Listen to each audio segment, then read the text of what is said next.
साहेब, राज्य सरकारकडनं अर्थसंकल्प सादर झालेला आहे. लाडक्या बहिणींना देखील कुठेही 2100 रुपयाचा हप्ता दिला जाणार होता, त्याची कुठली घोषणा झालेली नाहीये. शेतकऱ्यांना कुठेतरी कर्जमाफीची घोषणा होणार होती, ती देखील नाही अपेक्षित झालेली आहे. कसं पाहता या अर्थसंकल्पाकडे?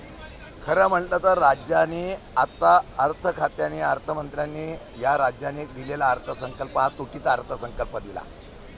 सामान्य लोकांना अपेक्षा होत्या की या अर्थसंकल्पातून मागच्या वेळेला ज्या शेतकऱ्यांनी ज्या लोकांनी यामध्ये आर्थिक भर काढून उत्पन्न वाढवण्याचा प्रयत्न केला त्या शेतकऱ्यांसाठी काहीतरी असेल, काहीतरी योजना दिल्या जातील. अशा प्रकारच्या कुठल्याही प्रकारच्या योजना दिल्या नाही. फक्त वीज माफीच्या बाबतीमधला विषय एवढा एक ठेवला तर बाकी कुठल्याही प्रकारचं ठोस अशा प्रकारचं आश्वासन या ठिकाणी देण्यात आलं नाही. उद्योगधंदे वाढले सांगितले व उद्योगधंदे वाढवण्याच्या संदर्भामध्ये आपलं कुठेही पाहायला मिळालं नाही.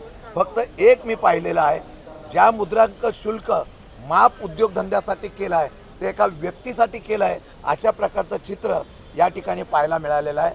खरं म्हणतं तर हा अर्थसंकल्प हा पूर्णपणाने निराशजनक आहे. आत्तापर्यंतच्या अर्थसंकल्पामध्ये अशा प्रकारचा अर्थसंकल्प इतका निराशजनक, तुटीचा आणि फेल्युअर अर्थसंकल्प कधी आम्ही पाहिला नव्हता. एका व्यक्तीला लाभ देण्यासंदर्भातला जो आपण उल्लेख केलात, ही एक व्यक्ती कोण आहे आणि कशा संदर्भात? मी ते नाव देणार नाही, परंतु वाढवण बंदरापासून अनेक ठिकाणच्या बंदराचं विकसित करण्याच्या बाबतीमधला उल्लेख करत असताना तिथे लागणारा जो कर आहे, एका बाजूला उत्पन्न कमी होत आहे आणि दुसऱ्या बाजूला त्या उत्पन्नाच्या निगडीत असलेलं उत्पन्न मिळत असताना तिथं उद्योग वाढवायचे म्हणून सूट दिलं जाते. हे कर म्हटलं तर दुर्दैवाचं आहे. आणि अशा पद्धतीने वेगवेगळ्या ठिकाणच्या योजनेमध्ये कुठल्या घटकाला त्यांनी समाधान दिलं असं दाखवावं. फक्त 35 ते 36 हजार कोटी रुपये लाडक्या बहिणीच्या योजनेसाठी तरतूद दाखवली. प्रत्येक वेळेला बजेटमध्ये वेगवेगळ्या खात्यामध्ये फक्त सामाजिक न्याय आणि मागासवर्गीय असलेल्या आदिवासी असलेल्या विभागाचा तरतूद सोडून बाकीच्या सगळ्या तरतुदीमध्ये फक्त कट केलेला आहे. आणि प्रत्येक खात्यामध्ये जर कट झाला तर त्या खात्याच्या माध्यमातून महाराष्ट्राचा विकास कसा होणार असा प्रश्न निर्माण होतो. ज्या लाडक्या बहिणींची मतं घेऊन हे सरकार या ठिकाणी बसल्याचा आरोप याआधी आपण केलेला होता. मात्र या लाडक्या बहिणींचा जो 2100 रुपयाचा हप्ता आहे तो देखील वाढवण्यात आलेला नाही आहे. पहिला हप्ता दिलेला आहे, दुसरा हप्ता अद्याप आलेला नाही आहे. कसं पाहता? मी मागेही सांगितलं होतं, निवडणुकीचा जुमला होता. आमच्या बहिणींना त्या ठिकाणी फसवलं गेलं. 2100 रुपये द्यायचं ह्यांनीच सांगितलं होतं आणि अख्ख्या महाराष्ट्रातल्या लाडक्या बहिणी आता अपेक्षित होत्या की आज 2100 रुपयाची घोषणा होईल. एका शब्दाने सुद्धा या संदर्भामधला उल्लेख झाला नाही.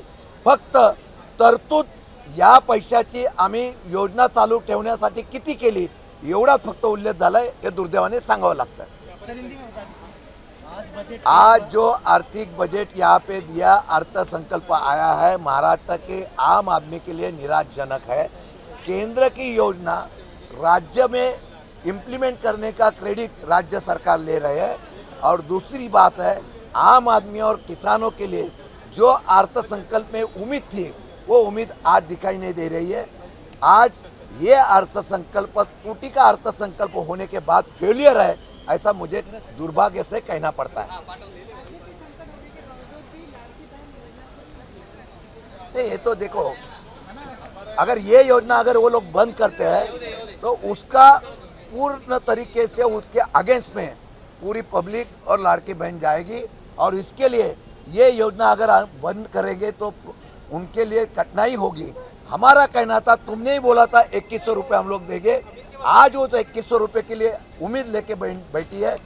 अगर योजना चालू रखे तो 2100 रुपये देना पड़ेगा.